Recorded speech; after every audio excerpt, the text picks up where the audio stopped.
Our second of today's panels comes from our session sponsors and sheds a light on what corporate, business and education efforts are underway to bring a voice to LGBT plus rights in the workplace. We have a very strong, excellent panel this afternoon that I want to welcome. First of all, I want to welcome from Accenture, Vicky Godolphin. Vicky is the Managing Director and LGBTQ plus network sponsor of Accenture in Ireland. She is a very strong, positive influence, not just in our company, but in the workplace. And has responsibility for helping clients across a variety and myriad of ways. And Vicky has been a long supporter and ally of the LGBTQ plus community here in Cork and in Ireland, and takes a huge role in the context of Accenture being one of the key sponsors of the Gays International Film Festival and Pride at Accenture. Our second panelist is Brian Danaher, who is the Senior Director of IT and CTO Shared Services in VMware. Brian is a very important ally to us here in Cork and has been a very positive influence in bringing diversity and inclusion in the workplace. He has over 20 years experience in the IT industry and is passionate about creating a more sustaining culture of innovation, equality, inclusion at VMware. And Brian is busy at work, busy in inclusion, but also is married to Amy, and they have 3 children. And Brian, you're very welcome this afternoon to our panel. Our third panelist is Don Crowley, who is the head of the Department of Organisation and Professional Development at the new Munster Technological University, which has become a strong champion of diverse and inclusive higher education for students and for those working in the workplace in MTU. And Don has been a pioneer in the creation of a new certificate in diversity and inclusion in the workplace, which is commencing this September in MTU. Don, you're very welcome. And our final panelist is the President of Cork Chamber of Commerce, Paula Cogan, who has a lifetime experience of promotion of inclusion and diversity, is the new CEO of Cognate Health, but has had an extensive career in the hospitality sector in Cork and in Ireland. Paul, you're very welcome. And thank you to our panelists for being here today, but also for your support and your sponsorship of Cork Pride. And maybe I can ask each one of you just to give an opening sentence about yourself and about what you hope to bring to today's panel discussion. Thank you. So I'll start with you, John. Okay, thanks, Jory, and good afternoon, everyone. So my pleasure to be here on behalf of MTU and also as a member of the organising committee of the conference. I'm just going to speak a little bit today about MTU's Inclusion and Practice Group. You'll see an article on that on pages 76 and 77 of the Pride magazine, and also to speak a little bit about our new certificate in diversity and inclusion in the workplace that Jory just mentioned in the introduction. So I'll say a little bit about that programme and give some information and signposts to it as well. Thanks, Jerry. Thank you. And Vicky, you're very welcome, and you might give us a brief opening statement from you. Thanks, Jerry, and thanks for the very generous introduction, and good afternoon, everyone. Really happy to be part of this on behalf of Accenture. We obviously passionately believe in creating a culture and an environment that's inclusive for everybody, and we're learning all the time. And so what I'm loving about today's event is it's not just an opportunity for us to demonstrate our commitment, but it's a brilliant opportunity for us to learn as well. And there's been some great insights already shared with the different panels and interviews so far today. So really happy to be part of it. Thanks, Jerry. Thank you, Vicky. And Brian Danaher is our next panelist. Brian, you're very welcome. And I should have said in my introduction, I've known Brian Danaher since he was a wee child. But Brian, it's good to have you here today in a professional capacity. And thank you for all your work as well. Thanks, Jerry. But that was only 15 years ago, right? So we're both still young men. Yeah, I'd echo Vicky's sentiment as well. Like, really looking forward to listening and learning, and first and foremost, trying to be an ally to this community. So if there's people listening out there today that are like, you may be tentative or on the fence, I think turning up to sessions like this are important. But of course, like representing all the great work VMware has done throughout the years as well. We have an inclusion team, we call it VMware Inclusion. I'll probably touch on some of those topics that they've been working for the Pride community, and happy to represent that and contribute to the discussion. So yeah, really looking forward to it. Thank you, Brian. And Paula, you're very welcome as President of the Cork Chamber, a very important organisation in our city. You're very welcome, Paula. Thanks, Jerry, and we know each other a long time too. So it's great to be involved today. As the others have mentioned, we represent over 100,000 employees for 1,200 companies in Cork. So really what I'm looking forward to is a discussion around how important diversity and inclusion is for business, and actually how commercially important it is as well, and how an area like Cork and a region like Cork can become such a success as a result of diversity and inclusion. And maybe just to give an insight from a Cork Chamber perspective on our programme as part of the Sustainable Development Goals and the Sustainable Cork programme as well. So really looking forward to it.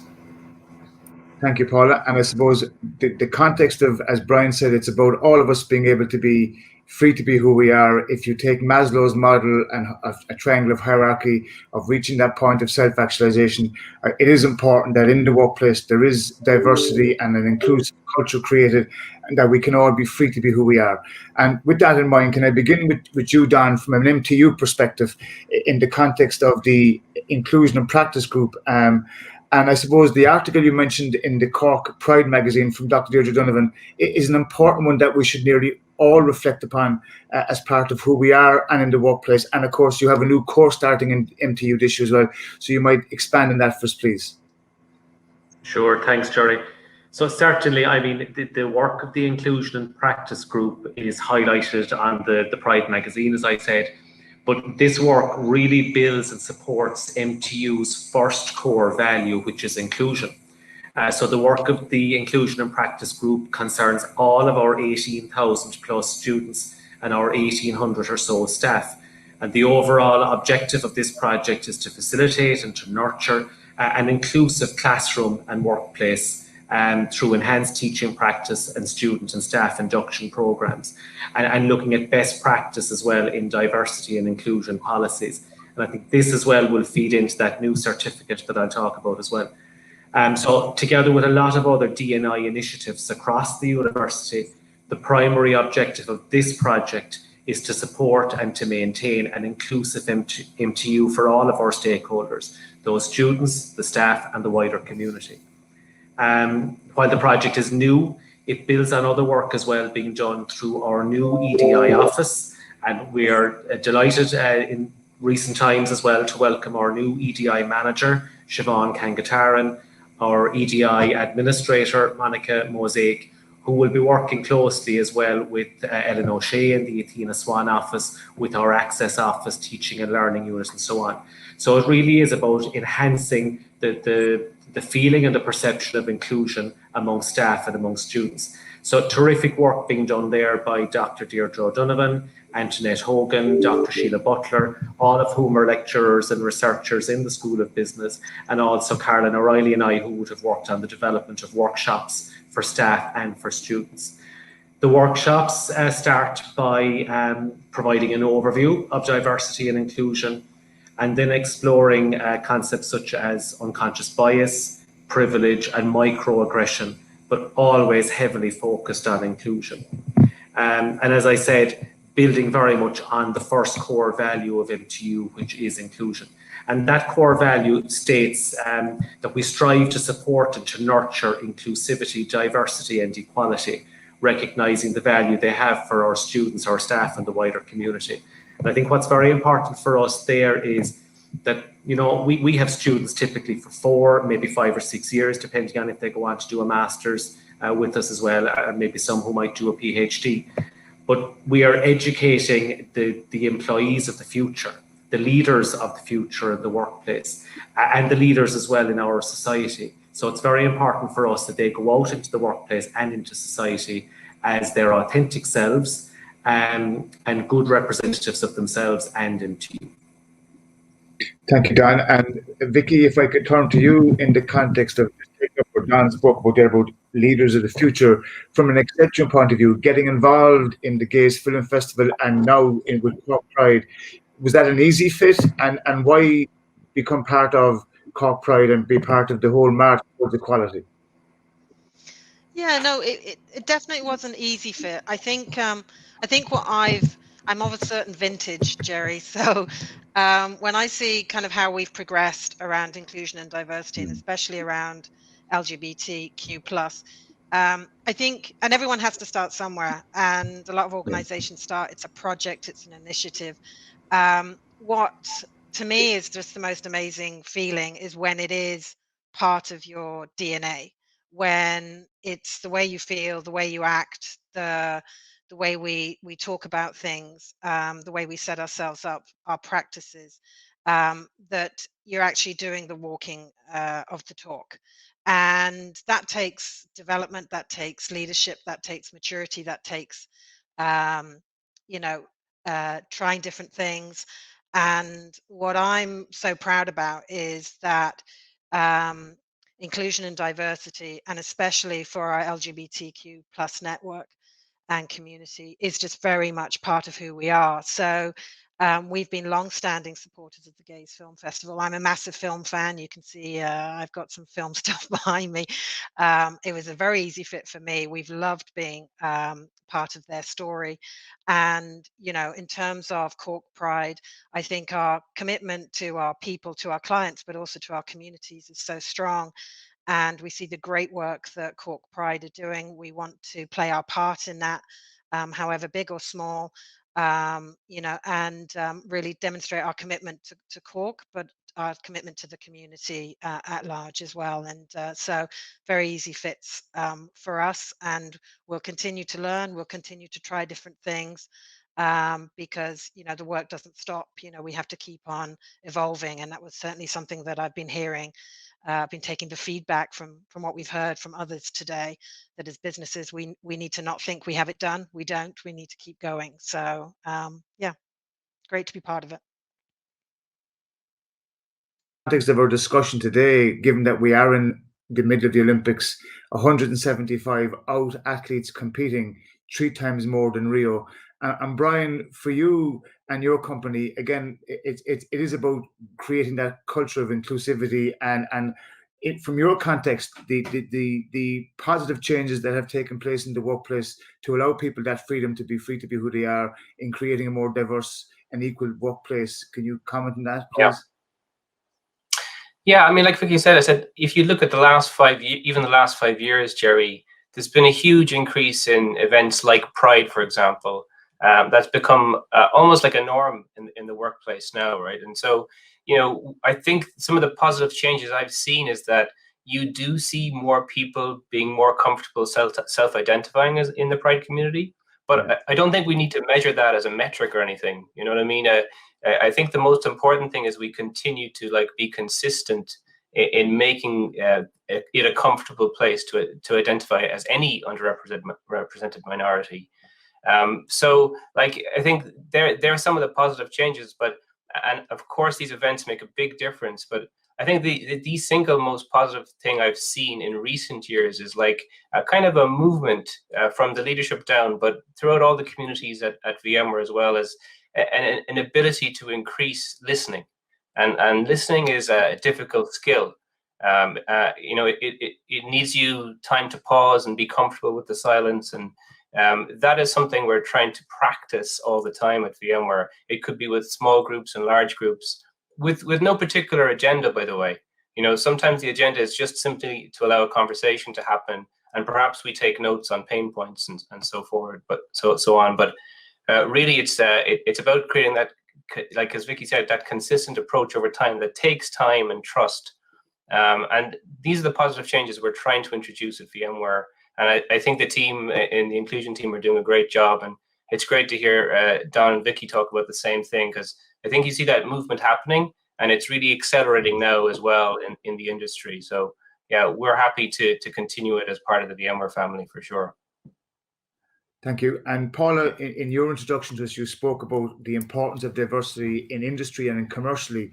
You might take that a step further and tell us a bit more about that from your perspective as not just president of the Cork Chamber, but being very involved as chief executive of your organisation in terms of progressing that sense of belonging and that safe space. Sure. Again, it is, I suppose, the commercial aspect of it, Jerry, is it's actually incredibly good for business. So just to share a few statistics with you. So if an organization is highly inclusive and seen as a highly inclusive workplace, there's 1.7 times likely to be more innovative than any other organization. And 42% of that organization have said that they would be less likely to move to another company as a result of an inclusive relationship with their employer. So again, good for business. As we know, as a result of COVID, and I was blown away to hear a statistic last week that 40% of people are either likely to move or have already moved as a result of COVID to an employer that is going to be what they feel fit for their lifestyle going forward. So talent attraction is, from a Cork Chamber perspective, is consistently number 1 or 2 from a membership perspective on their list of priorities. So as you can imagine, if you just join up the dots there, and if you have an inclusive nature at your workplace and you're going to be able to continue to enhance that, you are more likely to hang on to your employees and drive that innovation within an organization as well. So they're the facts, they're the commercial facts associated with it as well. With regard to, I suppose, my day job in occupational health, and interesting enough, I suppose, when I thought about the 40% number, I am actually one of those people who changed career completely after 25 years in hospitality during COVID.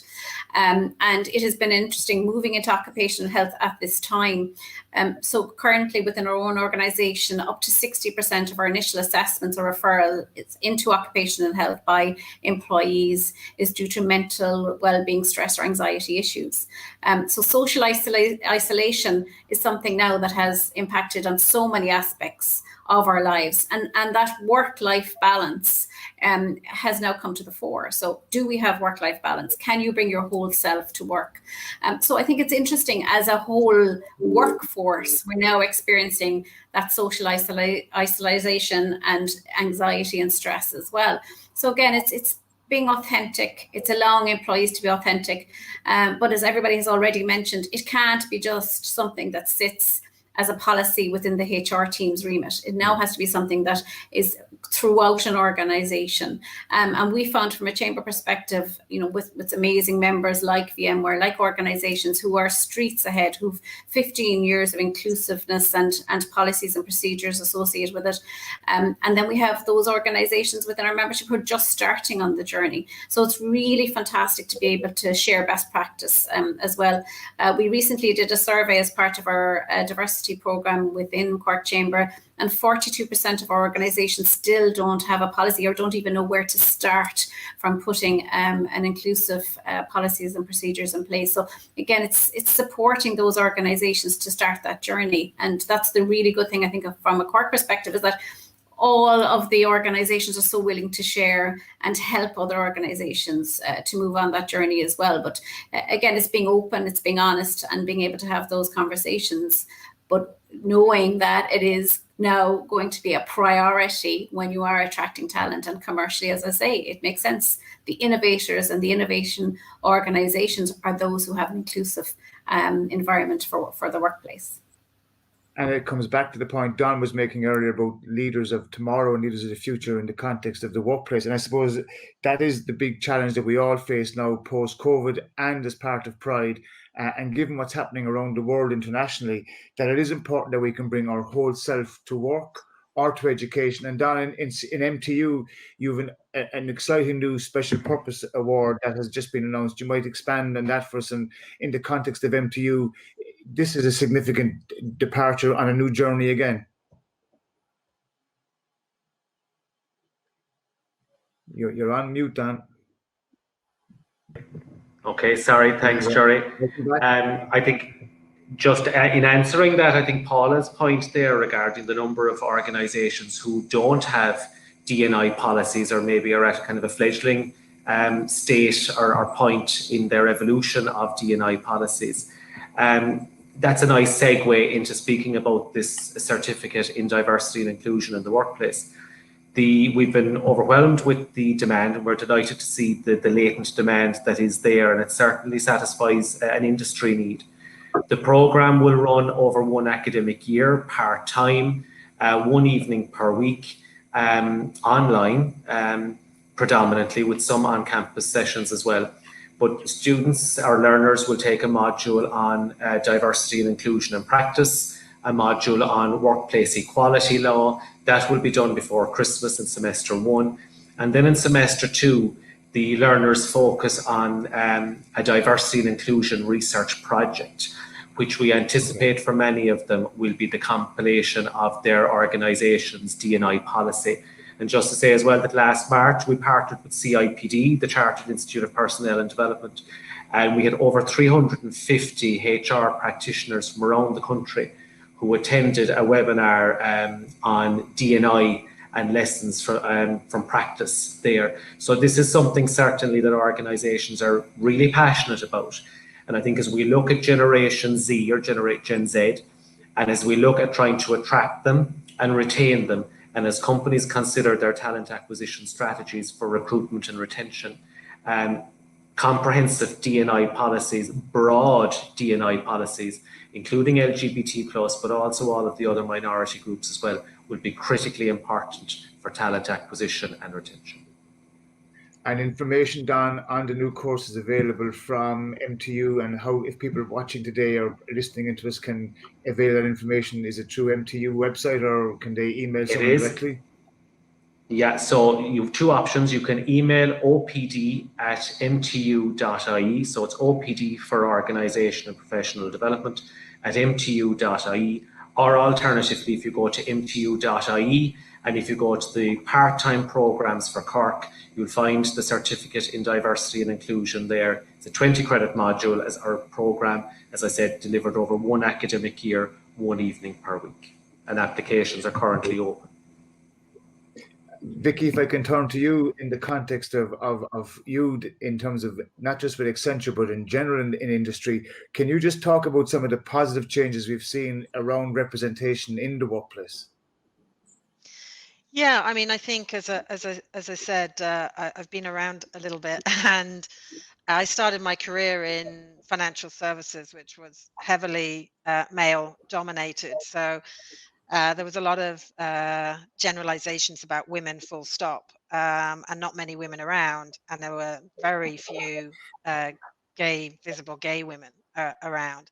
And I do think the thing that I've seen as the biggest change is a lot more visibility of people willing to share their stories in their own time. Nobody should come out unless they're happy to. They feel safe to do that.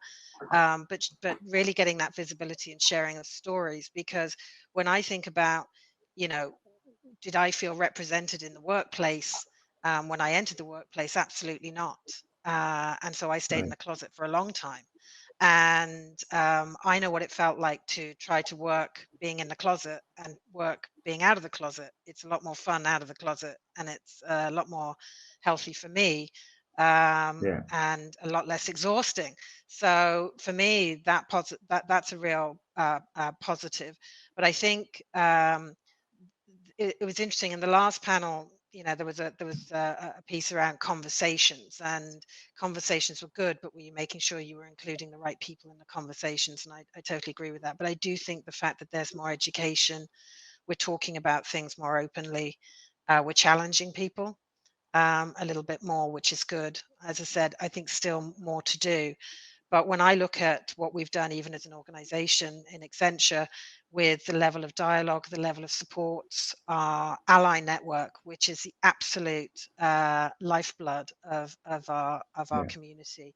I mean, for me, making that transition from the closet to out of the closet, I couldn't have done that without having allies around me and advocates around me to make me feel safe to do that. So I think aspects like that are just massively positive, and we just need to continue to do more of that. But the power of your personal story and the power of the personal is important in the workplace, and for you today being part of this discussion. But in general, it is about that personal, being able to tell your story that gives people the freedom to do either one of two: either come out, and as we all accept, nobody has to come out.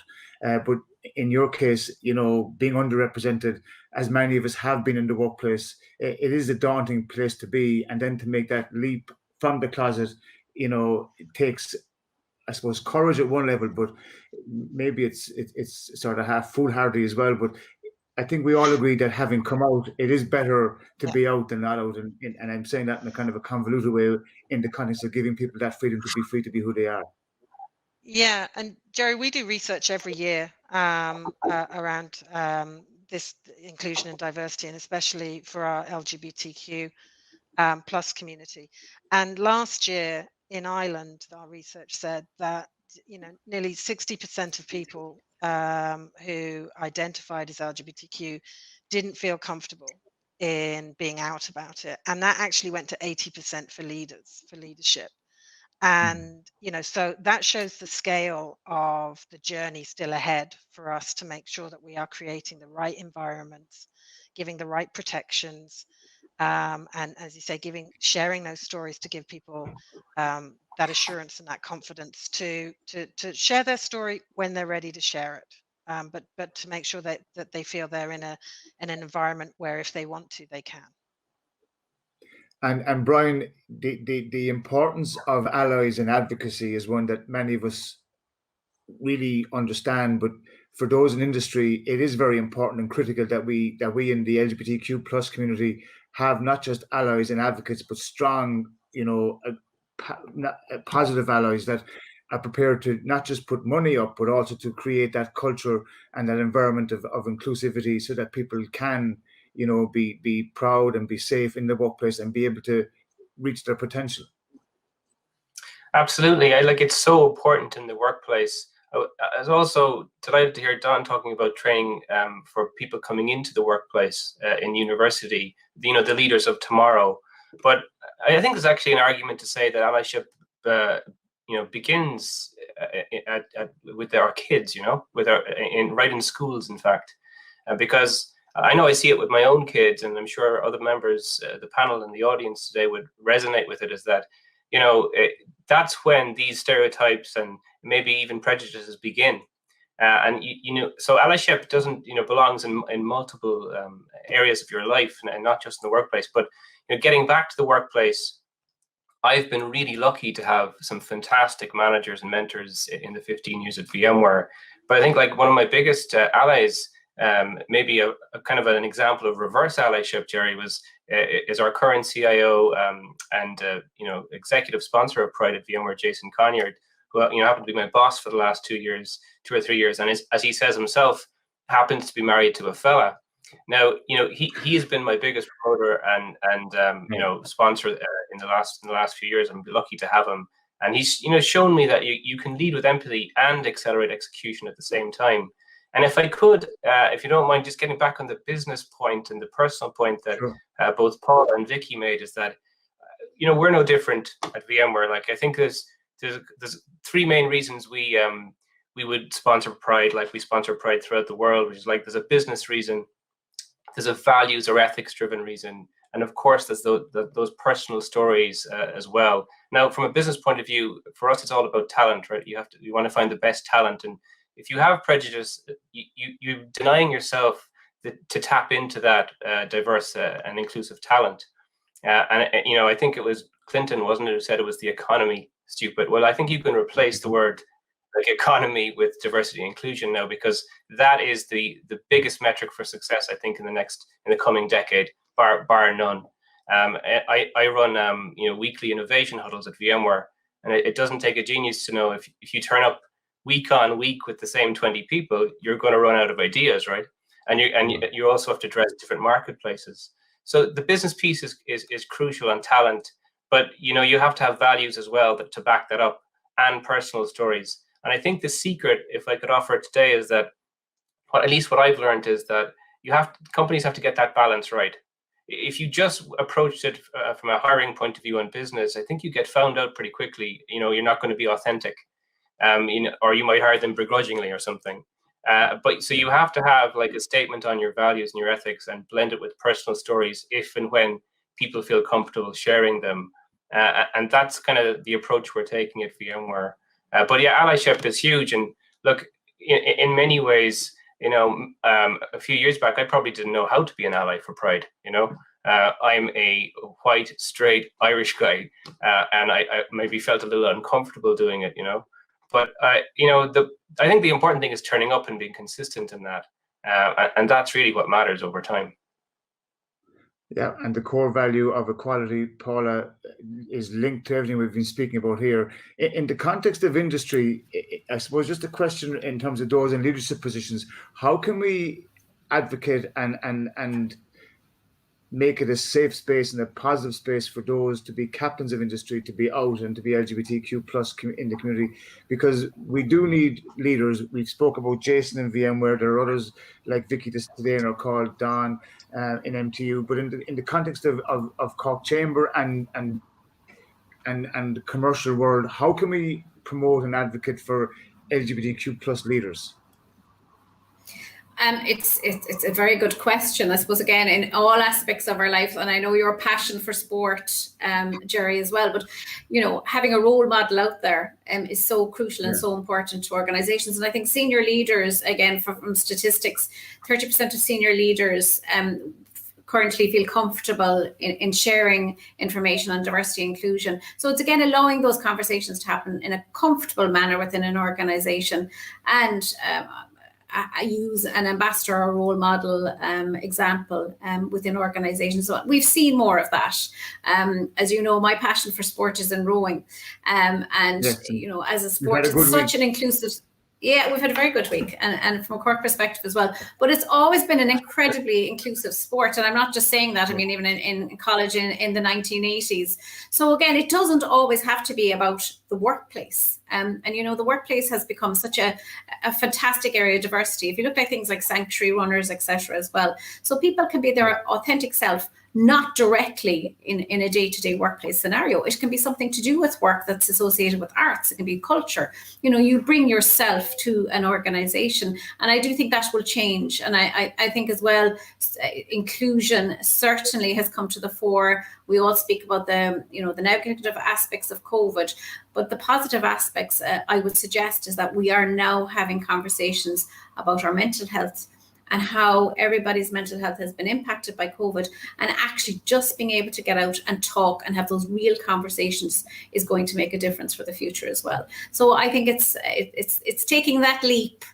It's having somebody within an organization say, I'm going to lead. And again, I think it's increasingly important that it comes from senior leadership within an organization. But again, that diversity and inclusion does not sit, and it should not sit, in a HR office. It has to be the whole of the organization adopting and accepting policies. And to hear from Don and the program in MTU, I'm thrilled to hear that Cork again is leading an innovation from that perspective, because again, I think it will give an organization that's starting out in this journey the tools to know, okay, so look, let's start putting some of our team members on the course and see where it takes us from there as well. So I'm really excited to see and have a conversation about the course a year down the line and see how we're doing. And I suppose just a question to all of the panelists in the context of COVID and LGBTQ plus community. Don, in terms of MTU now with the blended learning and hoping to, become, again, continuing that inclusive campus, how can we encourage LGBTQ plus students and staff members to be free and to reach out to one another in this kind of COVID world where our contact is limited? Yeah, I think COVID really, and the pandemic and the working from home and so on, has really brought us, I think, 5 years down the line in the space of about 18 months. But, I often say as well, I went through 22 years of full-time education and a couple of other years of part-time education. And I never had a visible LGBT role model that I was aware of. And I do think as well that it's important for students right through primary, secondary and third level to have LGBT role models there as well. But isn't that a credit to, if I can just stay with you for a second, CIT previously, but now MTU, but CIT, where there was that culture created by role models like you and people like Pio Fenton and others that was able to make CIT then, and hopefully now in the future MTU, that positive place to be and to create role models and to be able to have people who could be identified as that leader, as that person that could go talk to or to be part of a safe space or an equal organization. Certainly, I mean that has been the culture of Cork RTC, of CIT, and now of MTU, where people can be their authentic selves and are encouraged to be so as well. And I'm very grateful. I always say that I used to say CIT, but now I say that MTU is a great place to study and a great place to work. And I'm very appreciative of that and the opportunities that they give to us.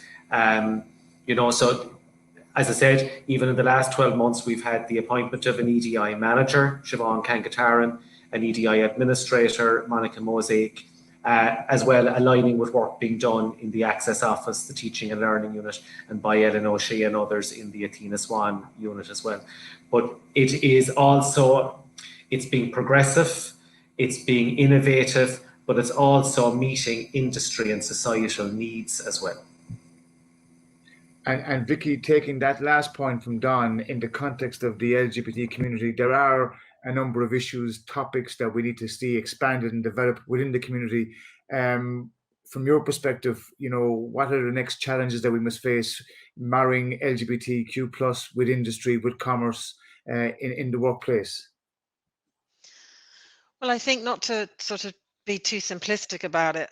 It's constantly we've got to be constantly trying to be on the front foot here, and not, as I said at the start, I think thinking our work is done. I mean, when the marriage referendum came through, I think everyone was like, we breathed a sigh of relief, and that was great. But that didn't mean that we didn't have prejudice, we didn't have people who didn't feel safe, we didn't have people's rights protected. Lots more work to do and still to do. I think from our perspective, and especially I think over the last 18 months, when we have been in this remote environment, the needs of the one have become just so acute that you really need to make sure that you're thinking about individual needs and individual circumstances. And it's not a one size fits all. You've got to really, really try to understand the complexity and diversity of everybody's lives. And so for me, constantly evolving our practices, looking at our language around things, I think is really important. That education piece that both Brian and Don have touched on, which I think is crucially important. Thinking about, how we support everybody. So, for example, I mean, we are in the process of rolling out transgender policies globally. And obviously there are cultural sensitivities to that from a global perspective. We're very much aware of that, but it's something that's incredibly important for us as an organization.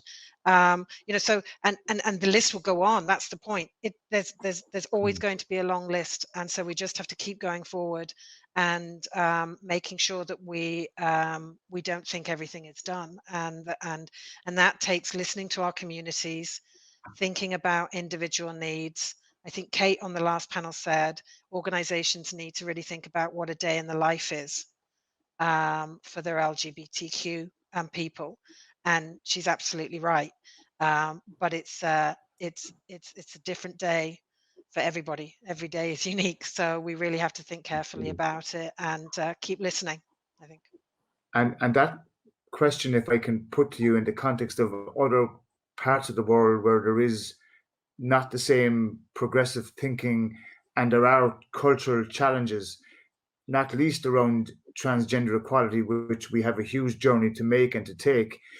From your perspective, from Accenture, how do you jump that hurdle in terms of the cultural difference and to bring people together in a respectful way? It is a challenge that at the moment is really difficult, and we all hear and know of people who are either put in prison, who are challenged in the workplace, and there is that regressiveness taking place. Well, I think this all starts from the top. So our global CEO has made very firm commitments, very visible and vocal commitments across inclusion and diversity. So whether that be sexual orientation, gender identity, race, ethnicity, we have very firm commitments, and that comes from the top, and that is across all our geographies, and especially here in Ireland in terms of our leadership team, Alistair Blair leading out, Michelle Cullen and Brendan Byrne do just amazing work with our inclusion and diversity. So for me, it's a complicated area, but if your leadership is firmly committed, if it's very much, I go back to my point about being part of our DNA, and you stay committed to it and you show that commitment, and you meet those challenges head on, because there are challenges, that's what really defines who you are as an organization. That's your values in practice, and that's what we're endeavoring to do and passionate about as a business. Well, on that note, I've been asked to wrap up the panel, but can I just ask each of our panelists for one final sentence, beginning with Paula, then to Brian, then to Vicky and Don to finish, just as we wrap up the session. So I'll start with you, Paula. Share best practice. There are people out there who have started this journey already, and others can support. I would also say, from a lobbying perspective, Jerry, as an organizations and business organizations, the Criminal Justice Hate Crime Bill of 2021, we are lobbying hugely on that. But I think it's something that, again, globally, to put Ireland on the map, and from all aspects of diversity and inclusion, we need to get that through and keep that momentum going. Thank you, Paula. And Brian? Yeah, just basically keep going, keeping making those small changes, those small incremental changes that will make a difference over time. And a good example is the Link awareness training we did. If a quick plug, Jerry, for our friends at Link, that's linc.ie, who did a fantastic job taking us through LGBTQ plus awareness training for the workplace. A big success story for VMware. We've put 400 people, or 40% of our population, through it. Another Cork success story, by the way, because it's been so popular, we've taken it to other regions in Europe. And those changes are things that make a difference, and that's what I encourage people to keep going. And Cork still leads, and Vicky, and then Don. I'll just repeat. Just start somewhere and seek help. I think listen, learn. Done a lot of that today, which is brilliant, and be visible and vocal, and just show that passion for it, show that commitment for it, because that's authentic in itself. Just be real about it, and I think that's great. Great. And finally, Don. Thanks, Jerry. I think just to say that, for those LGBT role models who are out there, keep the flag flying. And for those who are not LGBT community but are allies, please continue your advocacy work, because your work and your support is hugely important, not alone for us who are members of the community now, but for those who are coming after us in the future. Well, thank you very much to Vicky Godolphin from Accenture, Brian Danner from VMware, Paula Cogan, President of Cork Chamber of Commerce and Cognitive Health, and Don Crowley from MTU, for a very interesting, fascinating panel discussion. The importance of practice and of values are important. So from all of us here, happy Pride and enjoy the rest of the weekend, and stay safe, everybody.